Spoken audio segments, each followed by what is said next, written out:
이게 이제 스케치 하듯이 윤곽을 그리고 있습니다. 그래서 성경 통독을 권면하기 위해서 가장 좋은 방법이 성경을 통독하는 것인데, 그 성경 통독의 가장 좋은 방법이 이 스케치, 윤곽 그리기, 개론입니다. 그래서 책을 전체적으로 훑어본다 생각하시고 말씀을 들으시면 좋겠습니다. 오늘은 그 순서에 따라서 9번째 책인 사무엘상입니다. 전체 30장으로 되어 있고요.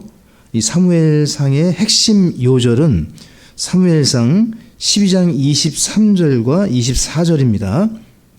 같이 찾아서 읽어보겠습니다. 사무엘상 12장 23절 24절 같이 읽습니다. 또 나의 관한한 너희를 위해 기도하기를 쉼으로 내가 결단코 주께 죄를 짓지 아니하며 선하고 옳은 길을 너희에게 가르치리니 주께서 너희를 위해 얼마나 큰 일들을 행하셨는지 깊이 생각하여 오직 그분을 두려워하고 너희 마음을 다해 진리 안에서 그분을 섬기라. 한 번 더 기도하겠습니다. 아버지 하나님, 사무엘상 말씀을 전체적으로 살필 때 성령께서 가르쳐 주시고 우리의 삶에 적용할 수 있는 영적인 교훈도 허락해 주시고 온 성도가 하나님의 말씀을 창세기부터 계시록까지 통독하는 하나님 말씀을 읽어나가는 일에 또 열심을 낼 수 있도록 인도해 주시옵소서. 예수님의 이름으로 기도합니다. 아멘. 자, 역사의 한 전환점을 이루는 책이 사무엘상입니다. 지난주에 룻기를 보셨고 그 전주에는 사사기를 보셨는데, 사사기는 한마디로 어둡습니다. 깜깜합니다. 7번의 사이클, 반복되는 사이클이죠. 그들의 욕심이 잉태하여 죄를 낳고 회개치 않는 그들을 하나님이 징계하실 때, 그들이 회개해서 돌이키면 하나님이 쇼페팀, 사사, 구원자를 보내셔서 그 사사를 통해서 이스라엘을 구원하십니다. 그 패턴이 7번 반복이 돼서 450년의 기간을 이 영적인 색깔로 말씀을 드리면 깜깜한 흑암과 같은 그런 기간을 보내다가 한 줄기 빛이 룻입니다. 룻기 4장까지 보셨는데, 그것도 이방 여인, 그것도 회중의 율법에 의해 들어오지 못하는 모압 여인, 이스라엘이 가증히 여기는 그런 이방 여인이 어떻게 들어왔습니까? 율법으로는 저주를 받을 수밖에 없는 그 이방 여인이 은혜로, 믿음으로 들어왔습니다. 하나님의 은혜가 율법보다 훨씬 더 강력합니다. 이 은혜로 우리가 구원을 받습니다. 그 신약의 복음을 가장 잘 보여주는 책이 구약의 룻기입니다. 그래서 마태복음 1장에 이 룻이 예수님의 족보, 그 왕의 족보에 이게 들어가는 영광을 얻게 되죠. 우리가 바로 접붙여진 가지로 원가지인 그 이스라엘의 줄기에 현재는 우리가 접붙여져 있어서 룻과 같은 은혜를 받는 줄로 우리가 믿습니다. 자, 그 이후에 사사 시대가 사무엘에 의해서 맞춰지게 됩니다. 사무엘은 이 사사 시대에서 사울 왕정 시대로 넘어가는 과도기에 있는 책이에요. 그래서 사무엘 상하, 열왕기 상하, 이 네 권은 한 책이라고 보시면 돼요. 이야기가 반복됩니다. 사무엘 상하에 등장하는 사무엘, 사울, 다윗, 이 이야기가 열왕기 상하에서는 이제 관점이 바뀌지만 그 대상은 똑같아요.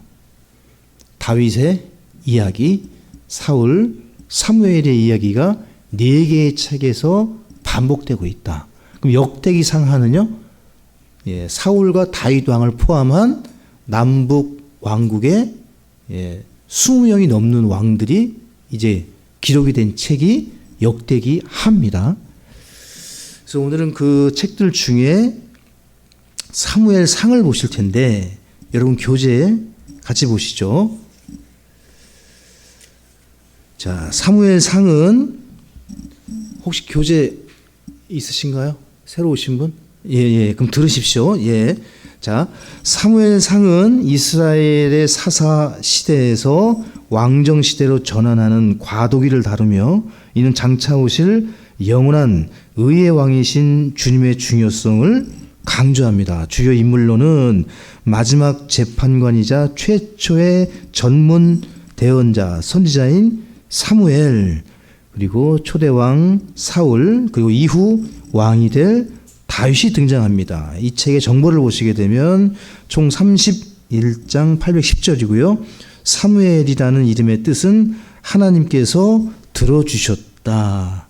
누구의 기도를 들어주신 겁니까? 어머니 한나의 기도. 한나는 기도한 대로 자기 아들 사무엘을 하나님께 바쳤습니다.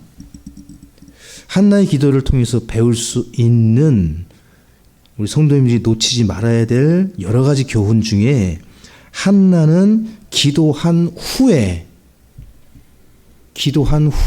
기도한 대로 살았다는 겁니다.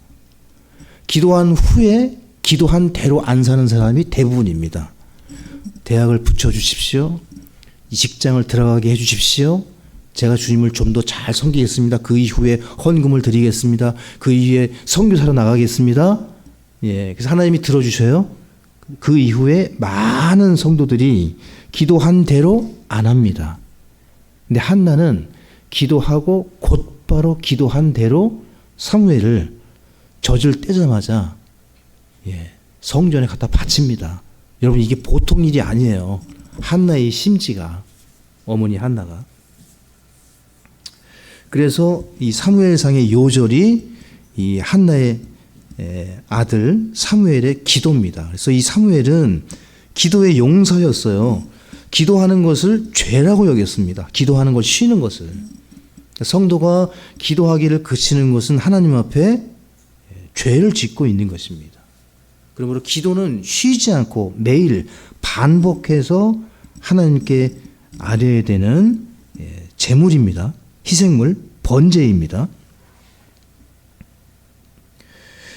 자, 이 사무엘상의 주제는요, 여러분 교재 2번에 보시면 하나님께서 사무엘을 통해 다윗으로 말미암은 왕정 통치 제도를 확립하시는 것이고, 이 사무엘상 전체가 세 부분으로 나눌 수 있는데요. 이것은 리더십을 중심으로 나눈 분류입니다. 사무엘의 리더십, 사울 왕의 리더십, 다윗의 지도력, 1장부터 7장, 8장부터 15장, 16장부터 31장까지 해서 여러분 그 교재를 보시게 되면 세 부분으로 나뉘어져 있습니다. 첫 번째가 사무엘 1장부터 7장까지 하나님의 리더십의 기초입니다. 기도로 시작해서 말씀으로 세워지는 영적 권위의 사람 누구입니까? 사무엘입니다.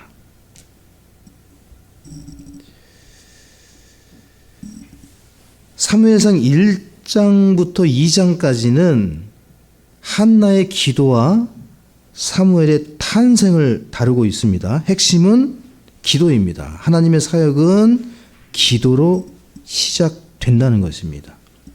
가장 위대한 사역자, 가장 위대한 하나님의 역사는 기도로 시작한다는 것입니다. 사무엘의 탄생 역시 한 여인의 간절한 기도에서 시작되었습니다. 자녀의 성공은 부모의 기도에 달려있다고 해도 과언이 아닙니다. 우리 교회 사역 그리고 여러분의 목회자의 성공은 성도의 기도에 달려 있습니다. 우리가 얼마나 무릎 꿇느냐, 우리가 얼마나 기도의 시간을 갖느냐가 사역을 성공하느냐 실패하느냐 웅변적으로 대변해 준다고 보시면 됩니다. 여러분, 한나가 아이를 낳지 못한 것은 누구의 잘못일까요? 세상 말로 운이 없는 걸까요? 한나는 정말 다른 건 다 가지고 있는데 여인이 결혼을 해서 아이를 갖지 못하고 있다. 그런 분을 볼 때 성경은 그 한나를 뭐라고 얘기하실까요? 아이를 임신하지 못하는 것, 단순한 불운이 아니라 사무엘상 1장 5절을 보시게 되면 한나가 아이를 못 가진 것은 하나님께서 못 갖게 하신 겁니다. 그 여인의 문제가 아니에요. 많은 분들이 착각하시는데 아이를 낳지 못할 때 여인의 문제로 보시는 경우가 많은데 성경은 그렇게 말씀하시는 경우가 없습니다. 성경에서 여기 사무엘상 1장 5절 대표적인 말씀인데 주님께서 어떻게 하셨습니까? 한나의 태를 아이를 낳을 수 있었어요. 근데 다 드셨습니다. 그러니까 이것은 하나님의 뜻이라는 거예요. 그래서 기도해야 된다는 겁니다. 여러분 이걸 잘 이해하셔야 돼요. 왜 기도해야 되느냐? 하나님의 뜻이 이루어지기 위해서 여러분이 다 아는 것 같고 다 할 수 있는 것 같은데 성도는 그렇게 해서는 안 됩니다. 다 할 수 있고 아는 것도 기도하셔야 돼요. 하나님의 뜻이 이루어지는 시작이 기도이기 때문에 여러분 사라, 리브가, 엘리사벳 전부 다 하나님이 태를 다 드셨습니다. 저주가 아니라 더 큰 복을 주시기 위한 하나님의 특별한 섭리라고 믿으시기 바랍니다.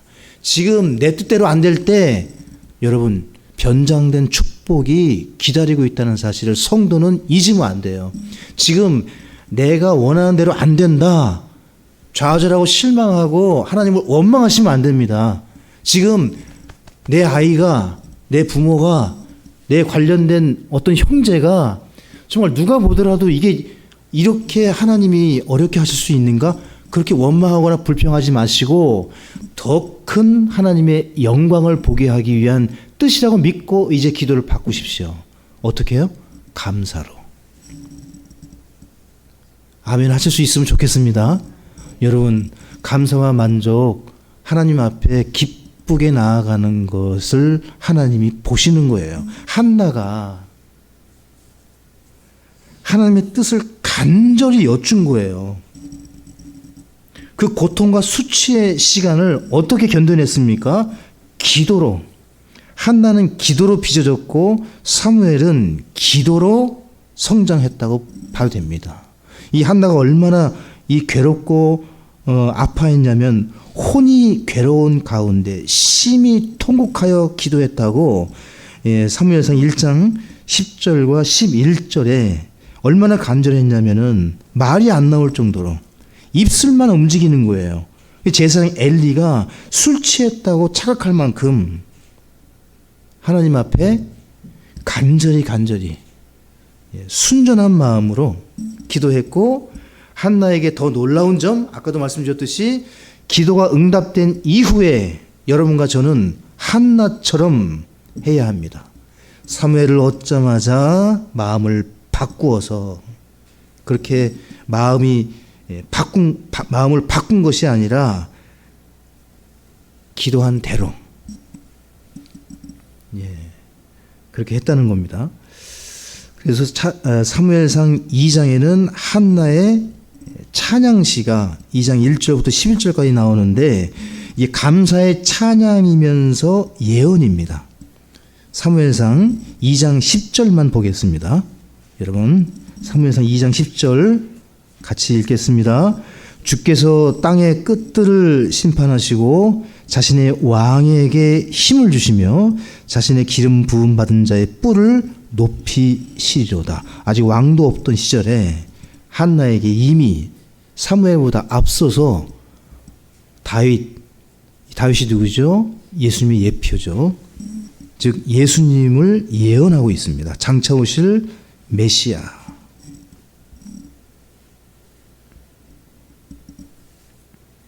한나의 가정과 엘리의 가문이 극명하게 대조를 이루고 있죠. 그러므로 여러분과 저는 한나처럼 기도하는 영적 제사장이 되어야 합니다.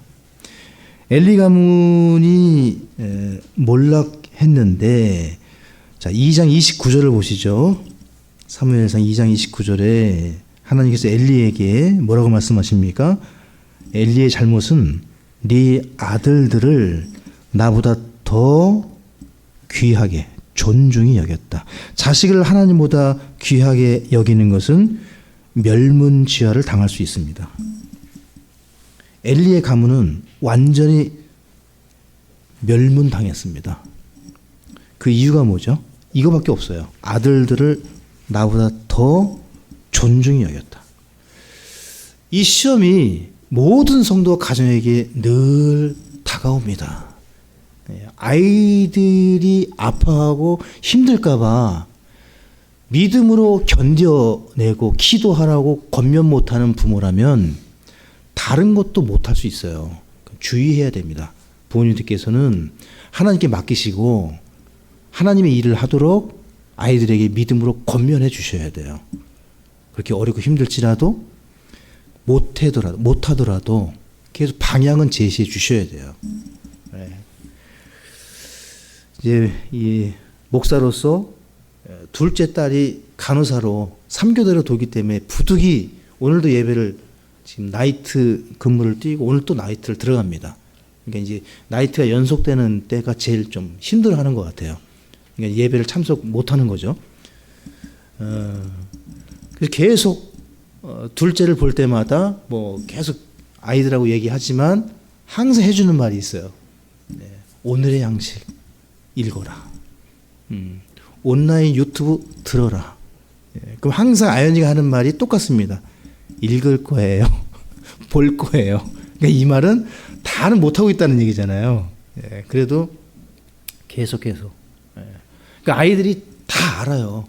부모의 마음을 다 헤아리고 있고 어떻게 해야 될지도 알아요. 그런데 현실적으로 못하고 있으니까 얼마나 본인도 괴롭겠습니까? 그런 가운데에서도 우리는 계속 하나님의 시간표, 하나님의 때를 기다리면서 아이들이 믿음으로 이게 놓치지 않도록 지금처럼 해 주셔야 됩니다. 자, 사무엘상 3장으로 들어가시면 사무엘의 소명이 나오는데요. 자, 이때는 어떤 시대였냐면은 아모스 8장 11절과 같은 때였습니다. 영적 대기근의 시대. 자, 아모스 8장 11절에 제가 읽겠습니다. 빵으로 인한 기근도 아니요 물로 인한 갈증도 아니며 주의 말씀들을 듣는 것에 대한 기갈이라. 이스라엘을 뒤덮고 있던 환경이 말씀이 없었습니다. 수많은 설교와 수많은 교회가 있는데 정작 들을 말씀이 없는 이 시대와 너무도 닮아 있습니다. 하나님께서 사무엘을 3번씩 부르셨는데 사무엘이 깨닫지를 못했죠. 왜냐하면 사무엘이 엘리 제사장이 부르는 것으로 알고 엘리에게 찾아갔어요.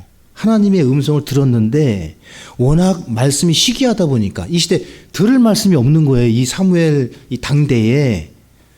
그러니까 이것이 하나님의 말씀인지 모르니까 어린 사무엘이 누구를 찾아가요? 엘리, 자기의 스승, 선생님을 찾아가는데 엘리는 난 너를 부른 적이 없다. 사무엘상 3장 7절을 보시죠. 여기 보시게 되면 주의 말씀이 사무엘에게 계시되지 않았기 때문에 아직 그가 주를 알지 못했다라고 되어 있어요. 그렇죠? 그러니까 여기서 우리가 배울 수 있는 것은 주님의 말씀이 없이는 주님을 알 수가 없다는 거예요. 사무엘이 하나님을 알 수가 없었어요. 말씀이 희귀해가지고. 근데 하나님이 말씀을 주셨는데 몰라요. 엘리가 부른 줄 알고 가는 거예요. 하나님 불렀는데 몰라가지고. 그때 엘리가 하나님께서 너를 부르셨다. 그때 이제 하나님 말씀을 깨닫는 거예요. 아, 나를 부르신 분이 하나님이셨구나. 네. 자, 말씀이 없이는 우리 하나님을 알 수가 없습니다. 이것을 기억하시고. 자, 그러면 엘리는 엘리 제사장은 왜 하나님의 음성을 몰랐을까요? 그 엘리가 제사장으로 섬길 때는 아마 하나님의 음성을 들었을 수도 있어요. 근데 이 엘리 제사장이 하나님보다 아들들을 귀하게 여기면서 영적인 어두움이, 오전에도 말씀을 전해 드렸듯이 이 세상의 유행을 따라갈 때 성도의 영적 이 영안이 어두워지는 것처럼, 몸 안의 빛이 어두워지는 것처럼 엘리 제사장의 영적 분별력과 감각이 무뎌진 것 같습니다. 제가 볼 때. 그래서 이 엘리는 영적 침체에 빠지게 되었고, 주의 말씀이 없이 자기 뜻대로 행했던 어리석은 제사장으로 멸문지화를 당하는, 두 아들이 죽는 걸 듣고서 의자에 앉아있던 엘리가 뒤로 넘어져서 목이 부러져 죽습니다. 정말 보기에도 끔찍한 죽음을 당하죠. 자, 사무엘상 4장으로 가시면 미스바의 부흥이 7장까지 나옵니다.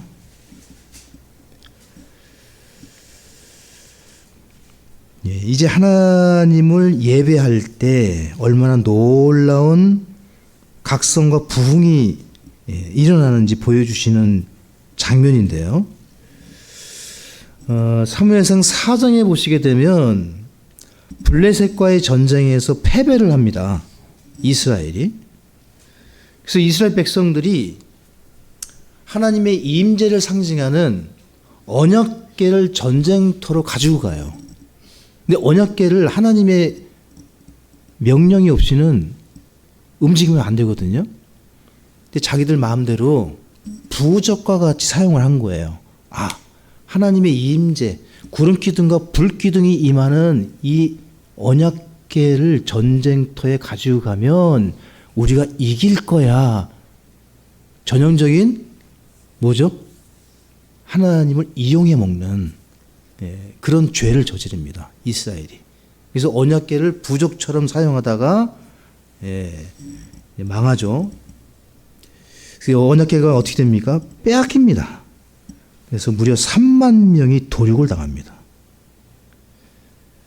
그러므로 우리는 배워야 됩니다. 하나님을 자신의 성공 도구로 사용하는 시도는 언제나 멸망의 길로 간다.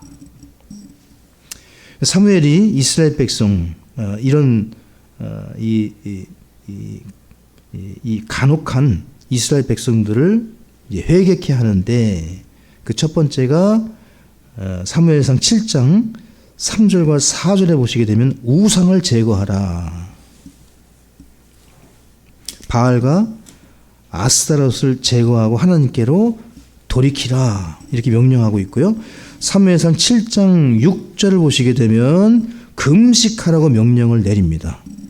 그리고 공개적으로 죄를 자백하라. 그리고 사무엘상 7장 9절을 보시면 무너졌던 번제를 회복하고 주님께 부르짖어 기도합니다.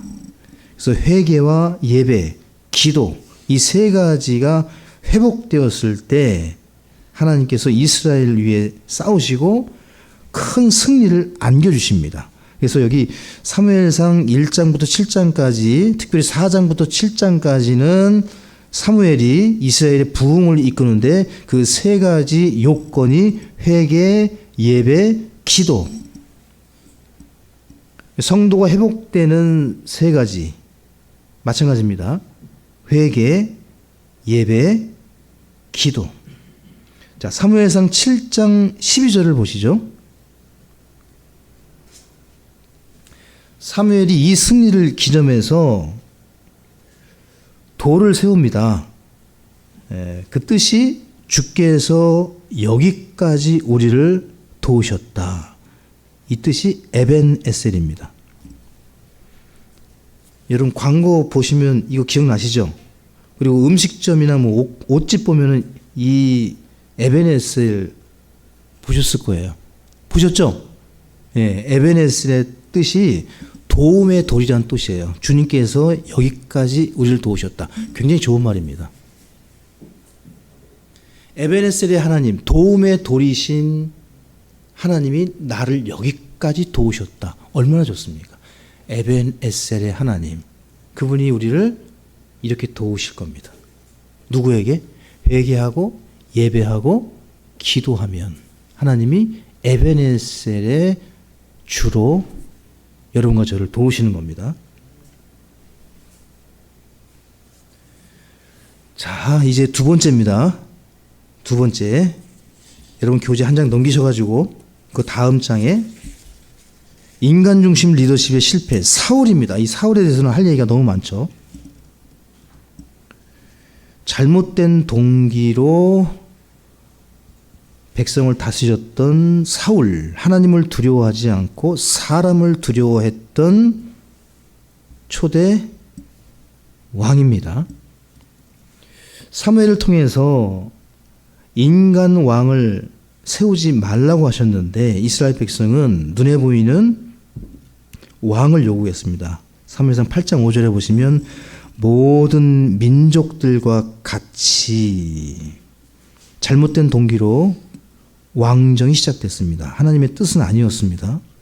자, 8장 7절을 보시면 그들이 너를 버리지 아니하고 나를 버려. 여기 나는 하나님이시죠. 내가 하나님께서 이스라엘 백성들을 통치하지 못하게 하려 하였느니라. 이것이 이스라엘의 죄였습니다. 신정 통치 원치 않는다.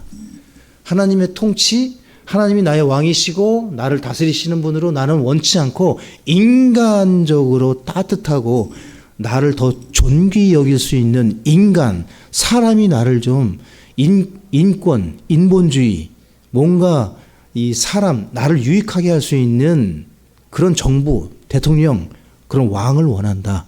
그렇게 지금 이스라엘이 하나님의 왕권을 거부하는 장면이에요.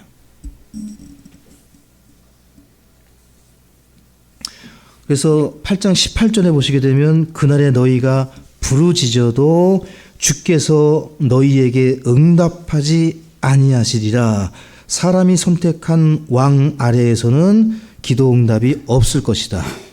하늘의 문을 닫아버리겠다. 이것이 하나님이 이스라엘에게 주신 경고였습니다.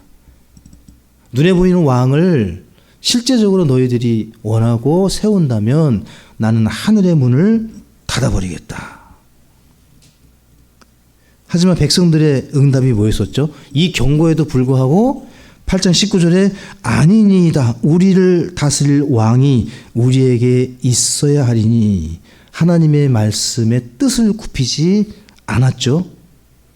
결국 어떻게 됐죠? 여러분, 자, 하나님께 분명히 반복해서 안 된다. 인간 왕을 세우면 기도 응답도 안 들어줄 거야 하고 말씀했는데 이스라엘 백성이 어떻게 한 거죠? 끝까지 우깁니다. 끝까지 우겨가지고 왕을 있어야 됩니다. 반드시 있어야 됩니다. 그래서 하나님이 이때 어떻게 하신다고 그랬죠? 제가 지난번에도 말씀드렸어요. 우리가 고집 부려서 계속 기도하면 어떻게 하신다고요? 들어주신다고요.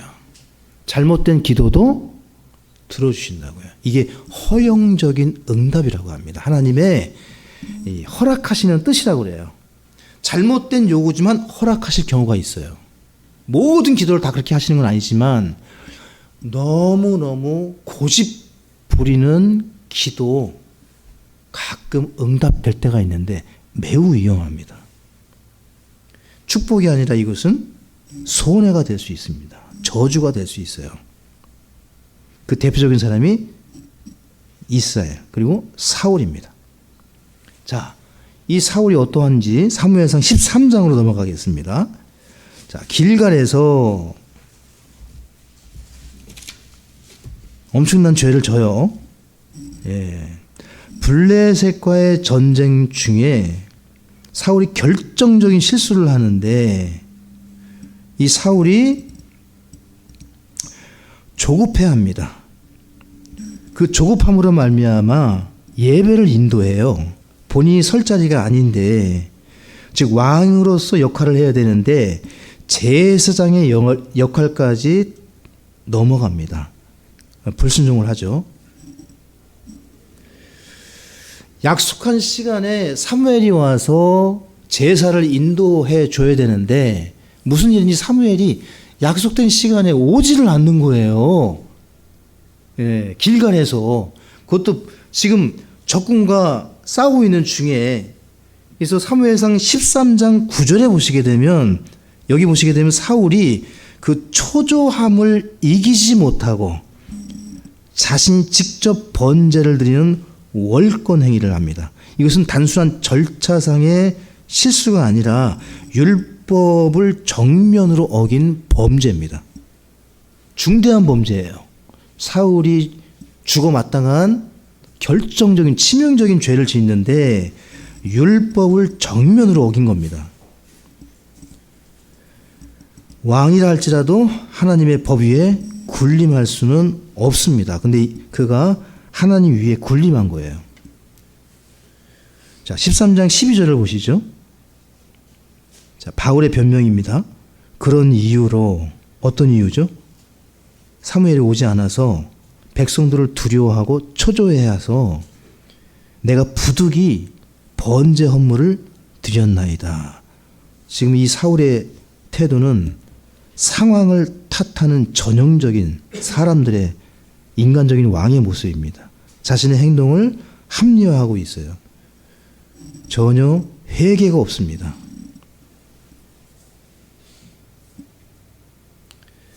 자, 사울도 죄를 졌고요. 맞습니까? 다윗도 죄를 짓습니다. 다윗은 어떤 죄를 짓죠?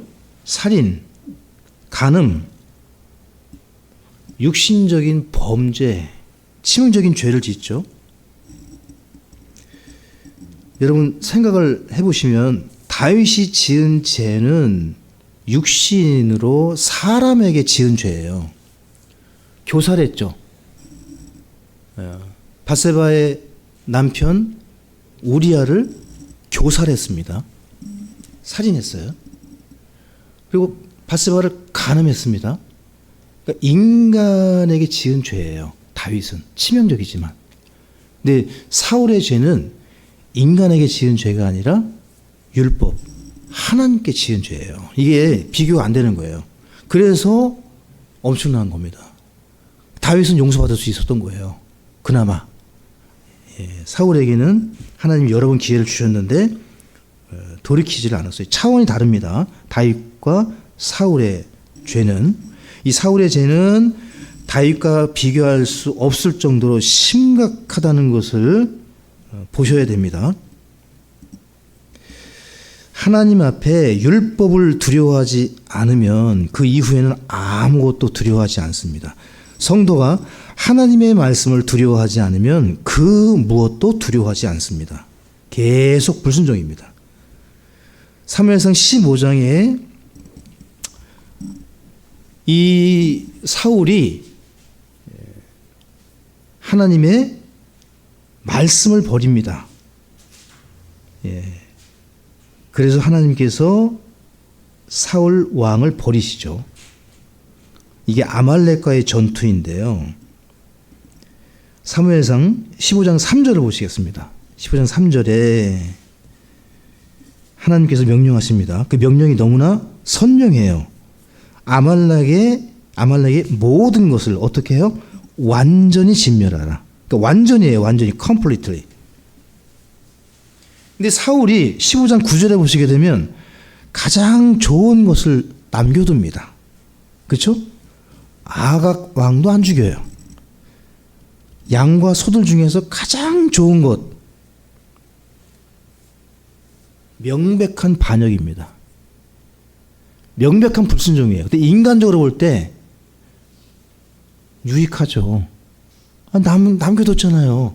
포로로 이거 충분히 아가 왕도 활용할 수 있고, 우리 인간적으로 볼 때, 세상적으로 볼 때, 양과 소 왜 저거 다 없애냐 이거지. 저거 교회에 다 쓸 수 있는 거예요. 양과 소도. 그러니까 이 사울 왕이 한번 그 율법을 거절하고 하나님의 통치 위에 본인이 부득이 조급해서 합리화하고 다 변명해서 한번 그 엄청난 죄를 짓고 난 뒤에는 아무것도 안 두려워합니다. 이 사울이. 하나님을 두려워하지 않아요. 그래서 완전히 진멸하라고 해도 그냥 가벼이 여기는 거예요. 하나님 말씀을. 여기 사무엘상 15장 13절에 자, 이것이 전형적인 불순종의 성도의 태도 중에 하나인데 그가 사무엘 앞에서 내가 주의 명령을 어떻게 해요? 이행하였나이다. 거짓말하고 있어요. 정직하지 않습니다. 스스로를 속이고 있어요. 죄를 지적받자 하나님 말씀을 듣다가 찔림을 받자 돌이키는 것이 아니라 하나님 앞에 스스로를 속이는 겁니다. 예배라는 그럴듯한 선한 모양으로 자신의 죄를 포장한 죄, 예배를 드렸잖아요. 사울이 예배라는 가장 합당한 변명을 드려서 나는 하나님을 위해서 부모님을 안 섬겼어. 하나님께 헌금하기 위해서 부모님을 섬기지 않아도 돼. 똑같은 거예요. 이스라엘 백성이. 그러니까 아름다운 모양을 취하고 속은 속이는 거예요. 누구를 속인 거죠? 하나님을 속인 거예요, 여러분. 이 부분이. 이 사울이 돌이킬 수 없는 죄를 계속 짓고 있습니다. 자신의 죄를 포장하느라고. 이때 사무엘이 다 같이 보시겠습니다. 사무엘상 15장 22절, 23절 다 같이 찾겠습니다. 자, 이게 얼마나 심각하냐면요. 자, 우리가 주님을 섬길 때 이런 시험이 들 때가 있습니다. 이때 이 말씀을 기억하셔야 되는데 제가 읽겠습니다. 22절 사무엘이 이르되 주께서 번제 헌물과 희생물 그러니까 네가 드린 예배를 주의 음성에 순종하는 것만큼 크게 기뻐하시나이까 보소서 순종하는 것이 희생 헌물보다 낫고 순종 정직 하나님 앞에 회개하는 것이 희생 헌물보다 낫고 귀를 기울이는 것이 순양의 기름보다 나으니 거역하는 것은 반역했죠. 사울이 마술죄와 같고 완고한 것은 불법과 우상 숭배와 같으니이다. 왕이 주의 말씀을 버렸으므로 그분께서도 왕을 버려 왕이 되지 못하게 하셨나이다 하더라. 핵심은 뭐죠? 결국 사울은 무엇을 버린 겁니까? 말씀. 이게 가장 큰 죄예요. 그 말씀이 가벼워 보이십니까? 전혀 그런 말씀은 없어요, 성경에. 그 말씀을 가벼이 여기기 시작할 때 이 정도는 괜찮을 거야 할 때 위험한 거예요. 여러분 그때 조심하셔야 돼요.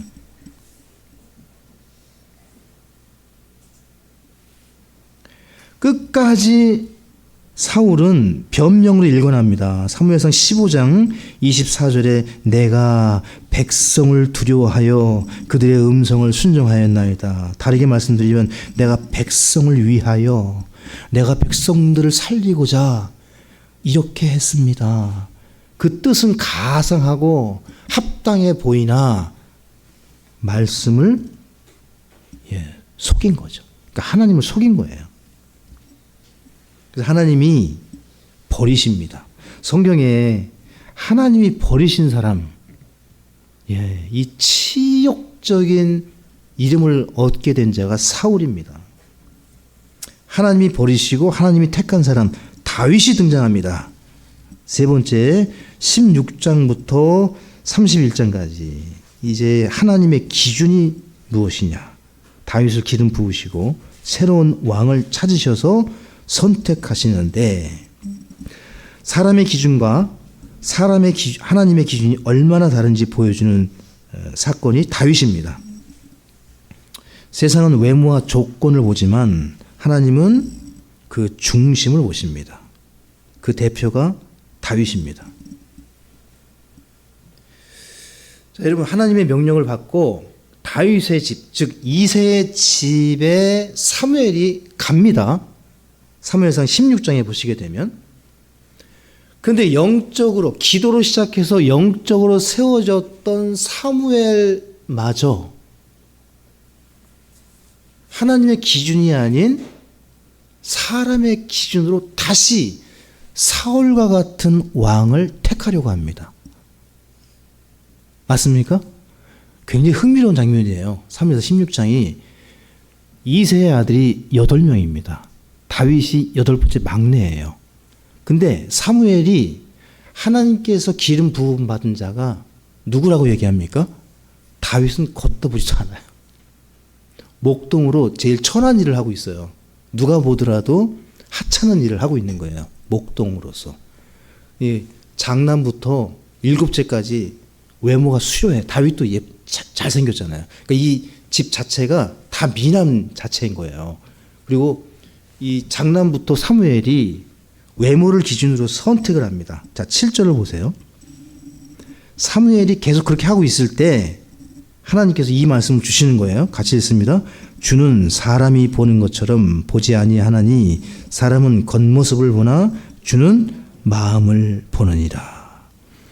이 사무엘이 그 당시만 해도 보았던 착각이 엘리압을 그는 선택했어요. 사무엘상 16절에 보게 되면 그에게 기름을 부으려고 했을 때 7절에 하나님께서 막으신 거예요. 붓지 말라고.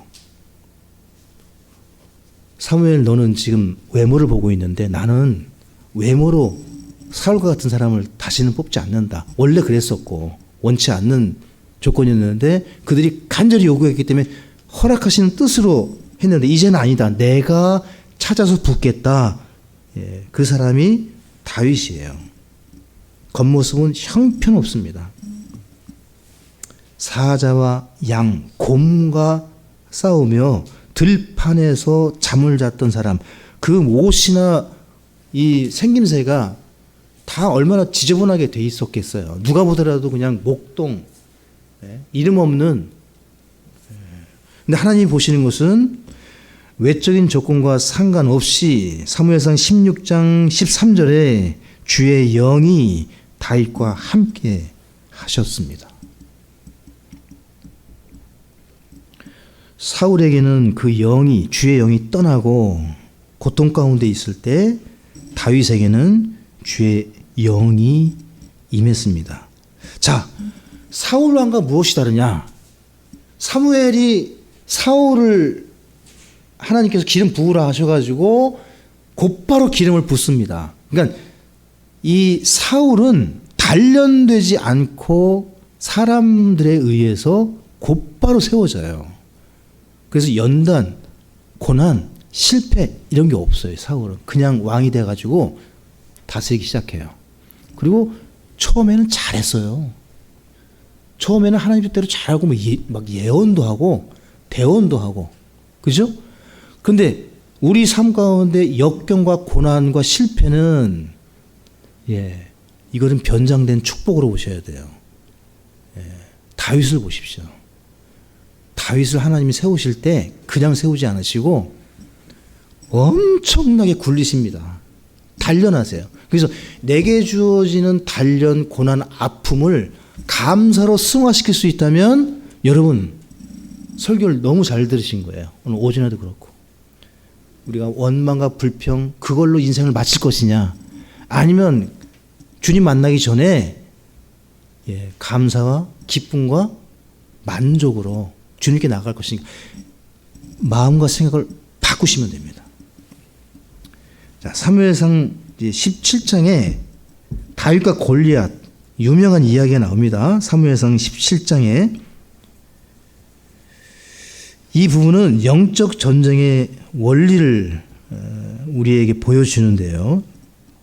단순한 영화 이야기, 어떤 애니메이션 그런 차원의 단편적인 그런 부분이 아니라 여러분과 제가 영적으로 이기려면 사무엘상 17장 26절에 다윗이 어떻게 이겼냐면요. 첫 번째, 다윗은 육척 거인 2m, 3m 가까운 그 거인을 어떻게 이겼습니까?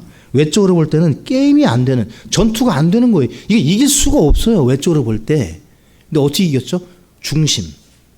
그 중심이 어떻게 되어 있었는가? 여러분과 제가 어떻게 이 세상에 있는 사람들과 또 이 세상을 맞서 싸울 것인가? 첫째가 17장 26절에 살아계신 하나님의 군대라는 표현이 나옵니다. 맞습니까? 그러니까 자신이 지금 어디 편에 있는지를 확신하고 있어요. 다윗은 나는 살아계신 하나님의 군대에 속해 있다. 내 소속은 여기다. 하나님께서 나의 대장이시다. 나는 거기에 군대에 속한 자다. 그리고 이 다윗에게는 8번째 막내로서 목동 그 험악한 일들을 해왔던 것이 오히려 이때 사무엘상 17장 37절에 여기 보시게 되면 양을 지킬 때 어떤 일이 있었어요? 사자와 곰의 발톱에서 건져주신 하나님께서 이 전쟁에서 나를 건져주실 것이다. 누구를 의뢰합니까? 하나님께서 나를 지켜주실 것이야. 그 누구도 아닌 내가 양을 아버지가 부탁한 그 양을 지킬 때 사자하고도 싸웠고 곰과 싸웠는데 누가 보더라도 아무도 본 사람이 없어요. 근데 그는 하나님을 경험했거든요. 이겼어요. 사자의 입을 찢고 곰과 사투를 벌여가지고 이겼단 말이에요. 그래서 충분히 이 사자와 같고 곰과 같은 이 골리앗을 하나님께서 나를 통해 이기실 거야.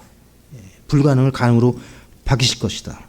바꿔주실 것이다. 믿었고 사무엘상 17장 47절에 이 전쟁이 인간의 싸움이 아니라 주께 속한 것임을 믿었습니다. 이거 중요합니다, 여러분. 우리가 이 세상에서 승리하기 위해서 무엇을 믿어야 되느냐? 내가 싸우는 것이 아니라 누가 싸우는 거예요? 그리스도께서. 주님이 이 전쟁을 이끄신다. 주께 속한 것이다. 이 원장, 이 상사가 이끄는 게 아니에요. 주님이 그분들을 통해서 나를 이끌어 가신다고 믿으시고 믿고 하나님의 사람으로서 해 나가셔야 됩니다. 자, 17장 45절에 다윗이 어떻게 골리앗에게 나아갑니까? 만군의 주의 이름, 군대들의 주, 이 만군의 주거든요. 그 이름으로 나아갑니다. 이때 사람들의 모습이 어떻습니까? 엘리압이 다윗을 비난하고요. 사울 왕은 몸에 맞지도 않는 자신의 갑옷을 다윗에게 입혀주려고 했고요. 이런 수없이 많은 믿음 없는 조언, 그 도움이 영적 전투에서는 다 무익하다는 겁니다. 그래서 성도는 흔들림 없이 믿음으로 하나님의 말씀을 의지해서 영적 전투에 임해야 된다는 겁니다. 다윗이 기름 부음을 받기 전에 골리앗을 이겼습니다. 지금 왕으로 등극하기 전에, 여러분과 제가 천년왕국에 들어가기 전에 지금 이 세상에서 골리앗을 이기게 하십니다. 지금이 이때입니다. 여러분과 제가 지금 골리앗을 대적하고 있습니다. 이 세상을 어떻게 이기겠습니까?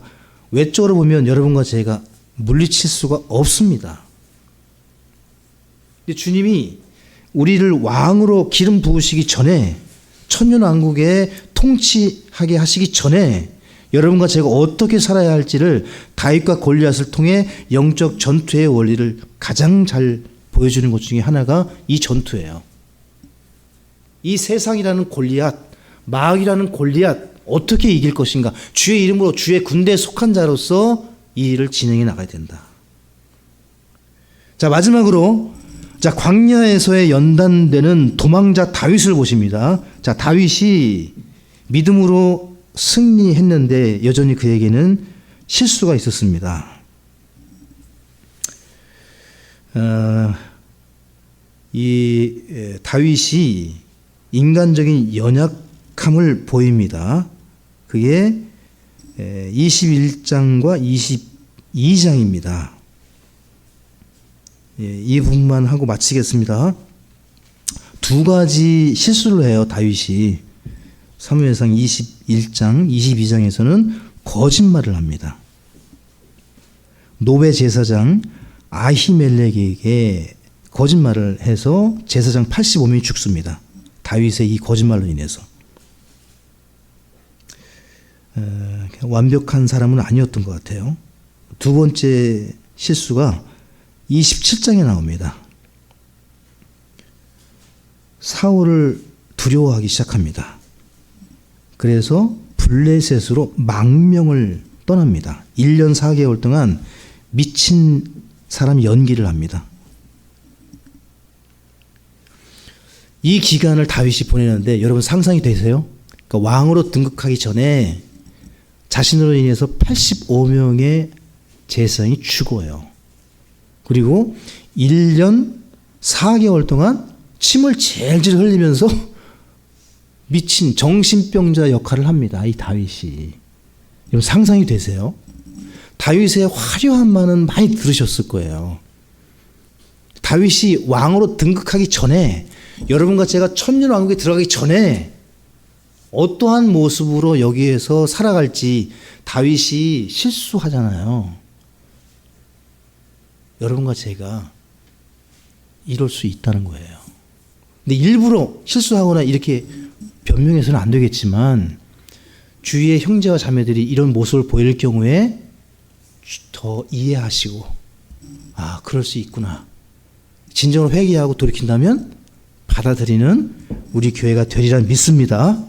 자, 여기까지 하고 마치겠습니다. 고생하셨어요.